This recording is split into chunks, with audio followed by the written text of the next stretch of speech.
कॉलेजला जाणाऱ्या एका अल्पवयीन तरुणीचा सतत पाठलाग करून तिचे मोबाईलमध्ये फोटो काढून लज्जा उत्पन्न होईल असं कृत्य केल्याप्रकरणी तसेच जीवे मारण्याची धमकी दिल्याप्रकरणी रोहित शिवाजी दरंदले याच्या विरुद्ध सोनई पोलीस ठाण्यात विविध कलमान्वये गुन्हा दाखल करण्यात आलाय। मिळालेल्या माहितीनुसार आरोपी रोहित दरंदले याने अल्पवयीन पीडितेस माझ्याशी मैत्री कर असं म्हणत तिचा पाठलाग केला।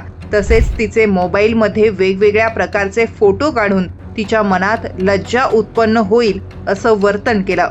मी म्हणेल तसंच वागावं लागेल, नाहीतर तुला आणि तुझ्या आई वडिलांना मारून टाकीन अशी धमकी दिली। याशिवाय मी गुन्हेगार आहे, माझ्यावर यापूर्वीही केसेस आहे, मला काही फरक पडत नाही असा धाक दाखवत त्याने पीडितेला कॉलेजला जाता येत असताना सतत त्रास दिला। या प्रकरणी पीडितेच्या फिर्यादीवरून सोनई पोलीस ठाण्यात आरोपी रोहित शिवाजी दरंदले याच्या विरुद्ध भारतीय न्याय संहिता कलम 74, 75, 78, 351, 2, 352 तसेच बाल लैंगिक अत्याचार प्रतिबंधक कायदा म्हणजेच पोक्सो कलम 11 आणि 12 अंतर्गत गुन्हा दाखल करण्यात आला आहे।